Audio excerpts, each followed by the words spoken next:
Put a smile on your face when you're moving from place to place.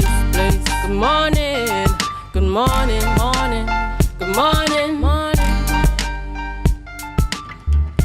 Welcome back to the morning show on Tobago Updates Television. I am Adanna Combie, and in studio we have a guest, Terrence Babwah, producer, and Dave Brown, actor for the play Chloe's Wish. Good morning, guys, and welcome. Adanna. Right, it's a pleasure to have you here this morning, and people are wondering, what is Chloe's Wish?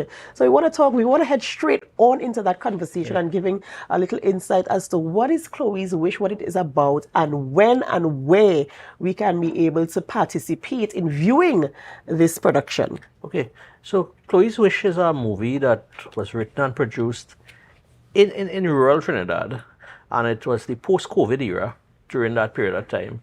Now, after COVID, there were a lot of problems, social, economic problems that not only persons in Trinidad experienced, but people around the world.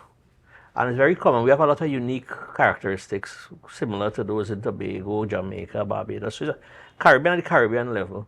So we thought it would be the best time immediately after the pandemic to, while we're now coming out of it, to immortalize that in a film. Because it would have been the right time to get persons' reactions and true reactions rather than look at it 10 years or 15 years back. So it's really a film about a family who had to go undue suffering because of the COVID. Because of the COVID, the grandmother who lived with this family, she died and they survived on her pension. The father who worked construction, he lost his job by email. And he had to go migrate down to America to see if he could get things better, but it wasn't nothing anything better there. So this family was left vulnerable and to the predators we have out there. And it's a story about being able to bring hope to the hopeless. It's a story about re-inculcating the values and the morals that we grew up with many years ago. I always say not because we're in a new age that all the values and morals must be erased. We still need to hold on to some of these traditional values to go forward. So Chloe's Wish, we have it as a film produced locally, and we'll be showing it at Scarborough Library this evening at 5 p.m. to 7 p.m. The price, to ensure we have a capacity audience, the price has been dropped to $50 for entry. And there's a 10 o'clock show, 10 to 12 for students, but that's a free show and it's done through the Division of Education. So persons who didn't get a chance to come and want to come this evening, free to come with, but you had to pay this evening. This morning was come with your $50. Come with your $50. Students could come in at 40 if they're bona fide school students. All right. And this film, I mean, you were talking the synopsis of the film, and it was like a real life, is something that you can relate to, because everybody went through the COVID period. A lot of people were impacted in different ways, and so you can see yourself in parts of the film, and the realities of it. Mr. Brown, Dave Brown, you are an actor in this film, and I'm seeing you that you're already in character here. So tell us a little bit about your character and what we can expect coming from you. Well, pleasant greetings to you, Adanna, and welcome to Tobago. I have heard so many beautiful things about Tobago, and it's good to be here in person with you all. And as you said, I am an actor in the film Chloe's Wish. I actually play the role of a blind man. Not just a blind man, but a wise old blind man of the village. And because of that, I kind of have the pulse of the people. To begin with, I enjoy doing acting. Why? Because you get to express yourself. Being blind, for me in the role, gave me a different dimension to it, because I was able to, especially with the youths, because there were a lot of youths involved in this production, and I was able to see them without they knowing I could see them. Right. So I was sensing where they were going wrong and trying to correct them, because my function, my role, was more or less situated in a car park. And people who pass in there, especially that is near to the doctor's office, I would be sensing and feeling things, especially with the youths. And I think that for me is what was my main role. So your role in this, as Mr. Babwah said earlier, you're talking about maintaining some of the old ways that we used to have. So having a wise old man and reaching out to the young people kind of ties things back to a kind of sense of community, as they say, it takes a village to raise a child. And so when you see the young ones kind of going, this is where your wisdom stepped in, right? That is correct. And that is why I think that the Ministry of Education would have realized the value of it, because there are many values, I must say, in this film that could be used as teaching tools within the schools. So based on that is why I felt that, this movie, I never expected to be here in a studio doing an interview. But because I felt that this movie had what Trinidad needed now, Trinidad and Tobago, I just felt that I'm going to follow it. Right. Wherever it goes, when it goes down the Caribbean too, I'm going with it. Well, I like how this song then. I like how we're not just staying right in our shows. We're going beyond our shows. Definitely. And you said it's a locally produced film, obviously using local talents. Definitely. In terms of the writing and the acting and everything, right? The entire cast and everything. Crew, everything local. And tell me some of your understanding that you are partnering with some of the NGOs in Tobago. How is that partnership? So we charged a fee tonight so that we could have benefited. So 2 NGOs could have benefited. One, Healing with Horses. They are at Buku. And I see this is Autism Week, and horses have been found, and animals generally have been found to have a positive impact on the outcomes of people living with autism. And our play too, our movie has childhood depression, which is very common but not commonly diagnosed. And horses and other animals have an effect there. So we thought it would have been good. And our second one is Waves Foundation by Ms. Berkeley. They look at the healthcare of the elderly. Many elderly people live by themselves and so on, don't know how to use social media, isolated from people, and they go out to the elderly people and give them things and show them social skills and that sort of thing. So those are 2 NGOs who would benefit from your attendance today. And I like the inclusion of communities as well. I am part of this production and how it is going to roll out. I like the fact that it's open to school children this morning, free of charge, of course, under the Division of Education.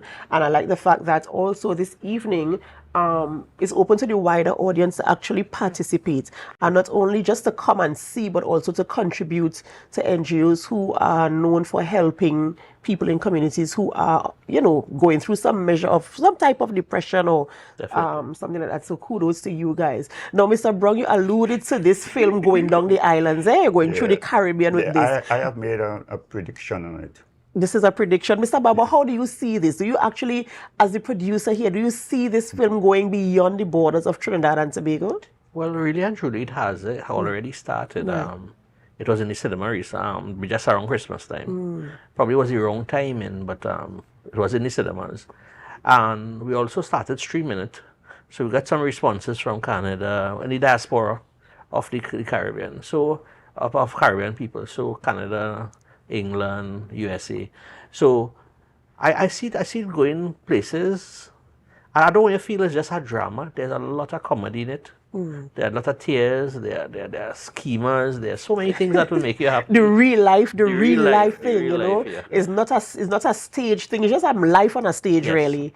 That's acting. I can literally see, based on the synopsis you gave, when somebody's going through something, sometimes you do some weird and outrageous things, right? So you would see the humor in that, I suppose, And we had a lot of youth involvement, quite a lot of secondary school students, a couple of primary school students, but we also had the elderly. We had probably about 15% of the actors were probably over 60, 65 years. So we had a nice mix of people, which was really community-based. Right. So there's so much to look forward to for both this morning and this evening at this film, which is going to be shown at the library from 10 a.m. to 12. That's what the school children. That's the school children. And those were already selected by their school. Oh, they were already selected. So coming in, it'll be difficult to just walk in. Okay. That's for this morning. Yeah. But if you are not a school child, if you have not been selected, and you want to attend, because to me, these songs, I already start to laugh, you know. I'm just looking at just thinking about the real life issues and how people treat with them and how people deal with them. Seeing a situation from on the outside and being on the inside is two completely different things, you know. So looking from on the outside to see how people deal and treat with situations, real life situations, you know, situations of urgency, situations of anxiety, how people respond to things, how families kind of come together with the grandmother passing on and the father losing his job. What are these families going to do? How are they going to do it? Are they going to scheme? Are they going to come together? Are they going to loot? What are they going to do? We don't know. No, I'm a person who is very much alive and aware of what takes place in our communities and how people kind of operate, you know. So we're looking forward to see how those things are going to happen. So if you're not a selected school student who is going to be there this morning between 10 to 12, I'm campaigning here for you now. The 5 to 7 show is available. It's only $50. It's going to be there at the Scarborough Library. So you can come out and, you know, just, you know, it's an evening where you can just chill out, relax, and just participate, you know, be a part of a situation that could just be, you know, real. You know, you can look at it and say, wow, this really, I've experienced this before, or wow, I didn't think about it in this kind of way, you know. So we just, you know, encouraging people to come on. And we've seen here Mr. Dave. Mr. Brown with his sign, you know, Blind Lives Matter too. I don't know how he wrote this sign if he's blind, but I mean, this is all part of it, the humor in this film as well. In closing, is there anything else you want to share with our viewing and listening public? I think we must allude to the fact that despite everything, there's a deep spiritual role and message that comes out of this. And I think that I'll leave you all for who come to see it to really get that spiritual role. Awesome. Mr. Brown? I just want to say that I think this is a message especially for the youths. If I didn't feel that the youths were going to be directly affected, I don't think I would have been so deep in it. And I just felt that this was a timely message for Trinidad and Tobago, to the youths especially. I give Doc full credit for including the youths. Awesome, absolutely awesome. So this is open to all, and particularly with an emphasis on young people benefiting from this. So go on out there at the Scarborough Library this afternoon from 5 to 7, only $50, an afternoon of entertainment, and as real life issues take the stage, and we'll see how those things roll out. We've been speaking with Terrence Babwah. He's a producer of Chloe's Wish, and also Mr. Dave Brown, an actor who is going to be a blind old man with wisdom, sitting in a car park and speaking to young people and bringing some measure of interaction to them and resolving some of their issues, of course. All right, ladies and gentlemen, we look forward to you this afternoon. Please try to make it to that event. This is where we end the morning show today on Tobago Updates Television. But of course, we don't end our programming here. We head on over to Tobago Notes and then on to GMT with Candice Jackson. So stay with us. And while you stay with us, of course, we encourage you to share the live, share the live, share the live.